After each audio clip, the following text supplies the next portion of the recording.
Quiero hablarle acerca del llamado de Dios al ministerio. ¿Cómo descubre uno que Dios lo está llamando al ministerio? Dios, a través de la historia, a través de la Biblia, llamó hombres y mujeres para que le sirvieran. Y Dios trató con todos ellos de muchas formas. Eso es lo lindo de Dios, que no tiene un patrón. Por eso yo, cuando algunas veces compro libros, normalmente no compro libros testimoniales, compro libros de otra naturaleza. Yo soy muy poco de libros testimoniales. ¿Por qué? Porque los libros testimoniales son experiencias particulares y Dios no trata con la gente de la misma manera. No está mal comprar libros testimoniales, ¿verdad? Pero si me toca decidir entre un libro testimonial y un libro de carácter doctrinal, prefiero un libro de carácter doctrinal porque se convierte en un libro de consulta continua. El libro testimonial no, leo una experiencia y hasta ahí quedó. Y Dios en la Biblia trató con los hombres de diferentes maneras, pero siempre ha estado en diferentes generaciones. Dios ha estado llamando hombres, ha estado llamando mujeres para que le sirvan. Yo tuve conciencia del llamado de Dios a los 13 años. Empecé a predicar a los 13 años.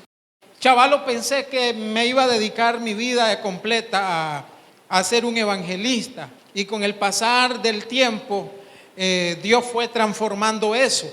Eso ha pasado con muchos hombres de Dios, que uno al inicio piensa una cosa y en el proceso, porque el llamado es un proceso. Diga conmigo, el llamado es un proceso. Nadie es pastor de la noche a la mañana, nadie. O sea, no es que hoy me acosté y mañana me levanté con un llamado. No ocurren así los llamados. Normalmente no ocurren así. Los llamados, Dios los trabaja normalmente a través de un largo proceso que uno va redefiniendo, que uno va redescubriendo, porque lo descubre y lo vuelve a descubrir. Por eso le llamo redescubrir.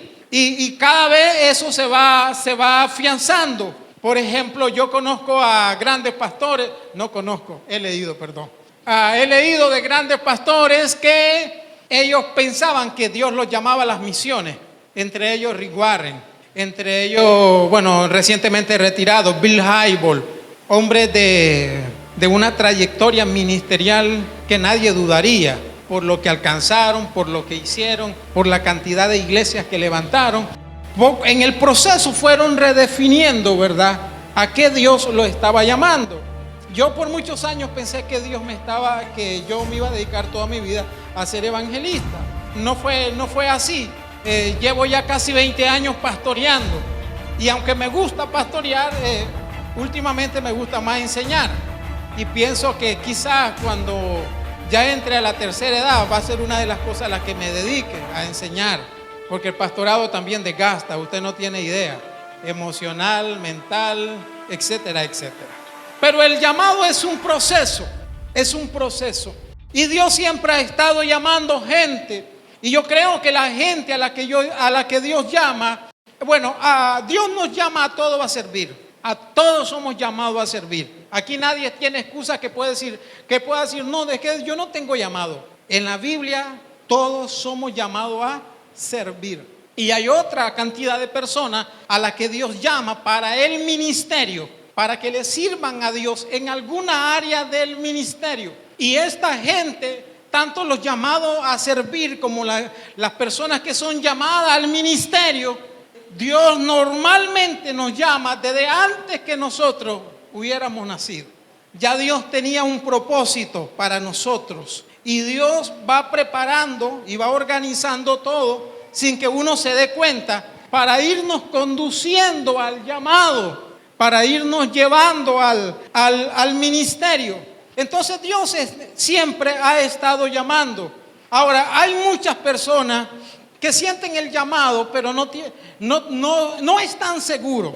Y si usted me dice, pastor, ¿cómo puedo estar seguro yo de que Dios me está llamando al ministerio? ¿Cómo saber? Bueno, para no venderle mucha expectativa, eso no lo va a saber hoy, porque yo no tengo una varita mágica para que usted lo determine hoy. Pero estoy seguro que si usted es llamado, Dios va a usar un proceso en que en algún momento usted lo va a poder entender sin duda alguna. Sin embargo, hay algunas cosas, algunos principios en la Biblia que nos pueden ayudar para determinar que si vamos en el camino correcto acerca del llamado. Entonces es de eso que le quiero hablar en breve, cómo descubrir, y hay dos principios en la Escritura. Para eso quiero llevarle al libro de Timoteo, por favor. Primera de Timoteo, capítulo 3, versículo 1, dice: palabra fiel. O sea, esta palabra no falla, es lo que está diciendo. Esta palabra es verdad. Esta palabra tiene la certeza y la seguridad. Si alguno anhela obispado, buena obra desea. Pero es necesario que el obispo sea irreprensible, marido de una sola mujer, sobrio, prudente, decoroso, hospedador, apto para enseñar, no dado al vino, no pendenciero, no codicioso de ganancia deshonesta, sino amable, apacible, no avaro, que gobierne bien su casa, que tenga a sus hijos en sujeción con toda honestidad. Pues el que no sabe gobernar su propia casa, ¿cómo cuidará de la iglesia de Dios? No un neófito, no sea que envaneciéndose caiga en la condenación del diablo. También es necesario que tenga buen testimonio de los de afuera, para que no caiga en descrédito y en lazo del diablo. ¿Cómo empieza el llamado de Dios normalmente? Yo quisiera decirle que Dios va a venir y se le va a aparecer, que una noche Dios va a venir y va a llenar su cuarto y que usted va a sentir la gloria de Dios y que va a caer moqueando y que esa noche usted va a ver ángeles, va a ver. Pero normalmente no es así, porque a veces tenemos una idea fantasiosa de que Dios siempre nos llama así. A hombres de la Biblia Dios los llamó de manera extraordinaria, y hay gente que piensa que Dios para podernos llamar, tiene que ser así, de una manera extraordinaria. Y no es que no hayan experiencias así. Yo creo que todavía en nuestro tiempo Dios se sigue manifestando de esa manera. Pero no debemos de pensar de que Dios a alguien, para poderlo llamar al ministerio, lo va a llamar con estruendo, con rayo, con relámpago, con temblores, con una atmósfera de gloria, que bajo la nube no miraba ni mi mano, pero sentí el fuego. Dios me sacudió y me tiró, y miré ángeles, y miré demonios, y miré espada. ¿Cómo normalmente empieza? ¿Qué es lo que decía Carlos, el canto que estaba cantando? Dame una fe sencilla. Pues le voy a decir algo, los llamados de Dios normalmente empiezan de forma sencilla. ¿Sabe cómo normalmente empiezan los llamados de Dios? Con un deseo. Diga conmigo, un deseo. Normalmente los llamados de Dios empiezan con un deseo, algo sencillo. Dios pone en uno, la Biblia dice que Dios pone el querer y el hacer. Y Dios pone en uno un deseo, un querer de servirle, y sin que uno se dé cuenta, aquel deseo que Dios puso en uno, que pudo haber sido como una semillita, con el pasar del tiempo, con el proceso de Dios, ese deseo va creciendo, creciendo, creciendo, creciendo, hasta que ese deseo lo llega a controlar. Aquel deseo que empezó como algo insignificante. Yo quiero servir a Dios. Me gustaría ser pastor, me gustaría servir a Dios en esta área del ministerio. Eso, sin que uno se dé cuenta, va tomando forma, va incrementando su tamaño hasta que se vuelve inmenso, pero cabe dentro de usted. Se vuelve inmenso a tal grado que usted no lo puede controlar. Ese deseo se convierte en una pasión que lo controla a usted. Y ya todo a su alrededor, en usted, gira alrededor de ese deseo que ahora se ha convertido en una pasión. Y uno sueña con servir a Dios. Lo único que uno quiere es servir a Dios. Uno está comiendo y está pensando en servir a Dios. Uno va manejando y está pensando en servir a Dios. Uno está en su trabajo y se siente como un pez fuera del agua, porque sabe que Dios no lo llamó a eso. Sabe que Dios lo está llamando a otra cosa. Y ese deseo lo empieza a controlar. Pablo dice, si alguno de ustedes anhela, en otras palabras desea, quiere obispado, buena obra desea. Fíjese que Pablo nunca descartó el deseo. Si usted lee las cartas paulinas, porque es una de las maneras en que Dios obra en las personas. Lo veo en la Biblia, lo veo en mucha gente en la Biblia, lo viví desde chavalo. Siempre quise servir a Dios y siempre mi deseo fue servir a Dios, porque el llamado de Dios empieza así, con un deseo. Ahora le voy a decir, la gente que tiene llamado al ministerio tiene un deseo más fuerte que el promedio de los cristianos. Vamos a suponer, los cristianos en general tienen deseo de servir a Dios, pero el que tiene llamado al ministerio, su deseo es más fuerte. Si nos tocara medir el promedio de cualquier cristiano normal, y Dios va permitiendo que ese deseo vaya tomando fuerza y se vaya apoderando de nuestro corazón. Y aún estando uno en el ministerio, eso es algo que nunca muere. No es que yo quería y ahora ya estoy y ya no quiero, no. Uno está en el ministerio y ese deseo es más vivo que nunca.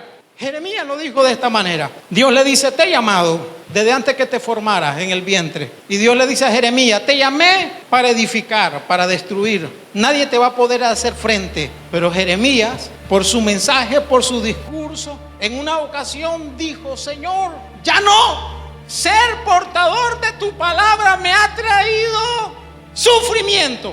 Es que la gente cree que servir a Dios es para estar happy. Y ven esos grandes ministerios. La gente piensa que todos los ministerios son así. Y esos hombres, aunque usted los vea felices, esa gente tiene sus luchas. Y Jeremías le dice, Señor, ya no quiero, ya no quiero. Pero ¿sabe qué dice después en los versículos siguientes Jeremías? Señor, me sedujiste y fuiste más fuerte que yo. Jeremías no pudo renunciar a cumplir el ministerio, porque cuando él se quería oponer y decir, ya no, dice que ese deseo en él, ese llamado en él era como un fuego que quemaba sus huesos y que ardía dentro de él. Dios nos llama y pone en nosotros ese deseo que se va a mantener vivo hasta el día en que morimos. No significa que uno no pueda tener algún momento de duda en el ministerio. Creo que todos los hombres de Dios en algún momento tienen algún momento de duda en el ministerio. Y uno dice, ¿será que me equivoqué? ¿Será que me apresuré? Porque hay momentos críticos. Y cuando uno empieza a pensar de esa manera, aquel deseo que se convierte como en una voz interior, toma una fuerza y lo hace a uno ir siempre para adelante, para adelante, para adelante. Una de las cosas que yo no quiero que mis hijos hagan es meterse al ministerio si no son llamados. No me gustaría que ni Emanuel ni Joseph, menciona a los varones, porque normalmente uno espera que los hijos de los pastores cumplan ministerio. Y yo oro por mis hijos, pero no voy a hacer nada por empujarlos al ministerio. Al menos yo no. Yo lo he orado y seguiré orando y los voy a poner en las manos de Dios. ¿Por qué? Porque cuando uno tiene momentos de crisis en el ministerio, lo único que lo sostiene a uno es estar seguro que hay una voz de Dios dentro de uno, que es la que lo sostiene, la que le dice, te he llamado, te he escogido, te elegí para esto, no para ser un profesional más en este país, te escogí para ser portavoz de mi palabra, para que enseñes. Ese deseo que pudo haber empezado con una idea es el que luego llega a controlar toda nuestra vida. Así es que si usted tiene llamado del Señor, yo no tengo la menor duda que a través de un proceso Dios va a ir haciendo que ese deseo sea más fuerte en usted, a tal grado que las personas que tienen llamado y ese deseo ha crecido tanto, si usted se dedica a otra cosa va a ser una persona infeliz. No sé si me doy a entender. Si usted tiene llamado de Dios y ese llamado, ese deseo ha crecido tanto en usted, porque Dios se encarga a través del proceso de venir alimentando ese deseo y esa llama y esa pasión. Y si usted se dedica a otra cosa, usted va a ser la persona más desdichada, porque es como querer ser médico y como no clasificó, dedicarse a veterinario. Amén. Es como querer ser arquitecto y como no clasificó. Si usted tiene ese llamado y usted no se dedica al llamado, va a ser la persona más desdichada, más infeliz. El llamado de Dios empieza con un deseo. A eso le llaman el llamado interno. Diga conmigo, el llamado interno. Toda persona antes de estar sirviendo propiamente a Dios, Dios lo tuvo que haber llamado internamente. Es como que Dios metiera su mano dentro de usted y lo jala hacia Él. Es un llamado interno. Pero no nos podemos quedar nada más con el llamado interno. La gente llamada al ministerio. Hay otro principio que Pablo dice. Por favor, estamos en Primera de Timoteo capítulo 3. Primera de Timoteo capítulo 3. Palabra fiel: si alguno anhela obispado, buena obra desea. Si alguien desea ministerio, si alguien desea servir a Dios, buena obra desea. Pero, dice Pablo, diga conmigo, pero, hay un pero. Es necesario que el obispo, y luego Pablo da del versículo 2 al versículo 7, menciona una gran lista que es necesaria para el que quiere servir. Los biblistas creen que el término que se utilizó acá, pero es necesario, es el mismo término que usó Jesús cuando dijo, pero es necesario nacer de nuevo. Uno no se puede quedar solo con el deseo. Pablo presenta una lista de calificación para que la persona pueda ser aprobada para el ministerio. El deseo es un llamado interno. La calificación es un llamado externo. Diga conmigo, llamado externo. Usted necesita ser llamado interno y externamente. Es necesario que el que desea servir a Dios cumpla una serie de requisitos, de normas. Pablo, desde el versículo 2 al versículo 7, menciona una lista extraordinaria que yo la puedo resumir en dos palabras: santidad y madurez. Santidad y madurez. Diga conmigo, santidad y madurez. Marido de una sola mujer. O sea, no puede tener dos, no puede tener tres. No hay poligamia. Que gobierne bien su casa. Que tenga buen testimonio. Todo eso que Pablo dice tiene que ver con madurez y tiene que ver con santidad. Que sea capaz para enseñar. Esto es lo que los biblistas llaman llamado externo. Tiene que haber un respaldo externo de que lo que yo siento internamente es de Dios. Tiene que haber un respaldo externo. Gente tiene que dar testimonio de que lo que usted ha venido sintiendo es real. Ahora, yo creo que cuando Dios nos está llamando, Dios se va a encargar de irnos involucrando en el ministerio, en el quehacer de la obra. Cuando a mí se me dio la oportunidad de pastorear, yo estudiaba, trabajaba y básicamente era el copastor en la iglesia. No era el copastor nombrado, pero en la práctica lo era. Y siempre andaba pidiendo permiso yo. En el trabajo estaba dando clase, valiente, no sé cómo me atreví a dar español en el colegio Huerto de Dios, si mi ortografía no es tan buena, amén. Pero la necesidad lo hace cara de bronce, amén. Y necesitaba el dinero y es lo único que había, un profesor de español, y yo siempre he sido malo al español, mejor a la matemática, mis notas lo dicen. Pero por necesidad me tuve que poner a dar clase, entonces daba clase de español de primero a quinto año, estudiaba en la universidad. Y usted no tiene idea, la vida, ¿cómo era? Entraba a la UCA a las 7 de la mañana, mi salida era a la 1. En ese entonces la UCA era como una escuelita, los horarios de clase eran como una escuelita. Solo le faltaba tocar el timbre y mi salida era a la 1. Y yo tenía que estar en el Huerto de Dios que queda en Altamira. Yo tenía que estar para dar clase a las 2:40 y salía a la 1 de la UCA. Siempre andaba hablando con los profesores. Mire, yo doy clase en tal colegio, le traigo una carta. Y siempre tenía que andar detrás de los profesores. Mire, si va a asignar un trabajo, asígnelo antes. Y a veces no, pues a veces no lo hacían. Usted no tiene idea cuando uno es súper responsable. Y entonces salía de la UCA en carrera. A veces agarraba la 10, a veces tenía que pagar taxi porque ya no había tiempo, tenía que agarrar taxi. En el colegio, aunque mi entrada era a las 2:40, ellos sabían que yo era estudiante, porque esa fue la condición, y entonces les pedí, denme máximo hasta la 1.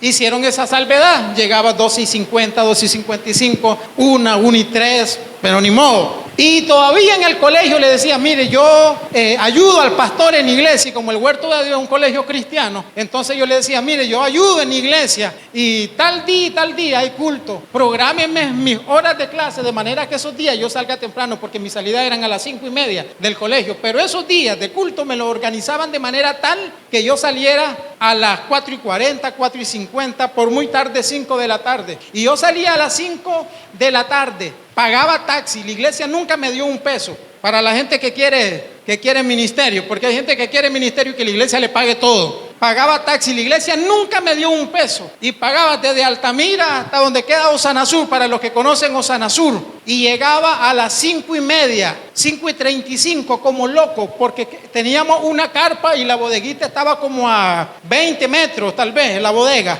y entonces llegaba como loco, sacaba los aparatos y ponía los aparatos. El culto se supone que era a las 6, pero nunca la gente llegaba a las 6. A las 6:20, 6:30 me llamaba el pastor: Manuelito, no voy a poder llegar, predique. Y entonces yo me acostumbré a eso, que siempre andaba un mensaje. Claro, gracias a Dios que nunca grabé esos mensajes, gracias a Dios.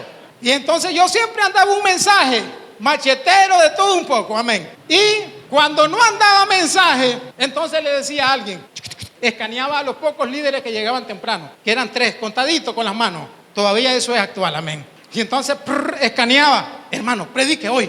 Y lo ponía a predicar y yo cantaba, hacía la cara. Otras veces le decía a alguien: cante usted, cantaba. Y mientras estaban los cantos, yo: Señor, ¿de qué predico? Señor, ¿de qué predico? Señor, ¿de qué predico? Un día nos llaman a reunión a todos los líderes. Llega el pastor Spencer con todo el equipo pastoral de Osana. En ese entonces la mayoría eran extranjeros: Raúl de Panamá, Néstor Medina de Puerto Rico, el pastor Pedro Delgado de Colombia. Ese era el núcleo, y nos reúnen a todos los líderes de Osana Sur. Y entonces nos dijeron: la iglesia ha sufrido, porque veníamos de... La iglesia pasó casi 8 meses sin pastores. Osana solo mandaba un predicador. Después de 8 meses sin pastores, pasamos por 3 pastores. El que más había durado era el pastor Augusto, que había durado 2 años, ya murió joven. Después estuvo Obed, estuvo el pastor Antonio, y nos llama el pastor Spencer con todo el equipo pastoral y nos reúne a los líderes y dicen: ¿qué ha pasado? ¿Qué podemos mejorar? Y yo recuerdo que todo el liderazgo empezó a desbaratar a los pastores. Ustedes entienden el lenguaje de desbaratar a los pastores. Y entonces el liderazgo empezó a desbaratar a los pastores. Yo no dije nada. Y por allá se levanta un líder y dice: pastor Spencer, todos nosotros hemos hablado, pero Manuelito no ha hablado. Y él casi ha sido como el copastor acá. Nos gustaría que él certifique que lo que estamos diciendo es cierto, porque se habían servido un gran banquete. Y entonces el pastor Spencer me dice: Manuel, ¿qué tienes que decir? Y yo le dije: pastor, con todo el respeto, hay muchas cosas buenas de nuestros pastores y hay muchas cosas en las que yo no estuve de acuerdo. Y las cosas en las que yo no estuve de acuerdo, por la confianza que ellos me dieron de acercarme a ellos, siempre se las hice saber de manera personal. No creo correcto que yo hable en ausencia de ellos, cuando yo de manera personal siempre les hice saber las cosas en las que yo pensé que se podían mejorar. Y yo sentiría como una traición que yo hablara en contra de ellos cuando ellos depositaron en mí su confianza. ¿Y sabe lo que dijo el pastor Spencer? Gracias. Después de eso el pastor Spencer me dice: si hubiera hablado en contra de los pastores, ministerialmente te hubiera fusilado. Él me dijo eso, pero yo no entendí. Fue como que me habló en chino. Pasó un tiempo, pasó creo que 1 o 2 semanas, y después vuelve a llegar el pastor Spencer y dice: nosotros hemos decidido, el equipo pastoral, que ya no vamos a traer más pastores de afuera, vamos a poner a Manuel. Porque la filosofía del pastor Spencer en ese entonces era como traer gente extranjera. Y en privado me dice: si aquel día hubiera hablado de tus pastores, cuando nosotros venimos a reunirnos, yo ya tenía en mente, porque tus pastores te habían recomendado a vos. Los 3 últimos que pasaron te recomendaron y dijeron: no busquen pastor, pongan a Manuel. No busquen pastor, pongan a Manuel. Y si hubiera hablado en contra de ellos, yo no te hubiera puesto. No sé ni por qué le estoy contando esto. Si usted le enseñara la tablet, no está en mi esquema, no está en mi estructura. Pero a lo que quiero llegar es que la gente que quiere ministerio, Dios la va metiendo en el servicio. Sin que usted se dé cuenta, Dios lo va metiendo. Porque eso se convierte en parte del llamado externo. Para mí el ministerio es como el punto medio. Imagínese usted acá está el deseo. Aquí está el deseo, el sentir. Quiero servir a Dios en el ministerio. Este es el deseo. Quiero servir a Dios en el ministerio. El otro extremo serían Y eso es subjetivo, el deseo es subjetivo. El otro extremo sería la parte objetiva, las oportunidades, oportunidades concretas. Para mí, el ministerio tiene que ver con el punto medio. Hay deseo, pero también se dan las oportunidades. Y cuando uno tiene el deseo y está calificado, como dice Pablo, Dios se va a encargar de que las oportunidades lleguen. Dios se va a encargar de concretar las oportunidades. Lo que no debe de hacer una persona que siente el deseo es sentarse. Me voy a sentar cuando Dios me llame. Tengo el deseo, si es voluntad de Dios va a ocurrir. Una persona que siente el llamado de Dios debe de servir en su iglesia. Debe de involucrarse en algún ministerio de su iglesia. Y Dios irá ordenando todos tus pasos para que se concrete lo subjetivo y lo objetivo. ¿Me doy a entender? Dios se va a encargar de eso. Y el llamado, ya me está agarrando el tiempo. Pero el llamado externo tiene que ver con eso. Hay gente que va a dar testimonio de usted. Diga conmigo el llamado externo. Diga conmigo el llamado externo. La gente tendrá que dar testimonio. Hay gente que va a dar testimonio. La gente dará testimonio. Este muchacho es correcto. Esta mujer es correcta. Hay evidencia de santidad. Hay gente que va a dar testimonio de su conducta. Hay gente que va a dar testimonio de su llamado. Cuando uno siente llamado de Dios y está involucrado en la obra de Dios, la gente da testimonio del llamado. ¿Y sabe cómo ocurre el testimonio del llamado? A uno le dicen: qué bárbaro, Mario Romero, clase de mensaje el que te predicaste el miércoles. ¿Qué es lo que está haciendo Dios? ¿Qué es lo que está usando Dios? Gente para dar testimonio del llamado. Y uno viene, predica y Dios lo usa, porque cuando uno tiene llamado, la gente empieza a ser bendecida con lo que uno hace. Cuando uno tiene llamado, uno ora, uno canta, uno predica y la gente empieza a ser bendecida con lo que uno hace. Entonces la gente se acerca a uno y le dice: cuando predicaste fui bendecido, cuando oraste Dios me sanó, a través de ese canto Dios me bendijo, a través de esa prédica Dios me cambió. Hay una evidencia externa y poderosa que solamente ocurre con la gente que tiene llamado de Dios. Por eso mi consejo es a la gente que quiere servir a Dios: involúcrese. Encerrado en casa, Dios nunca lo va a llamar. Encerrado en su cuarto, Dios nunca lo va a llamar. Encerrado en su trabajo, Dios nunca lo va a llamar. Dios llama y usa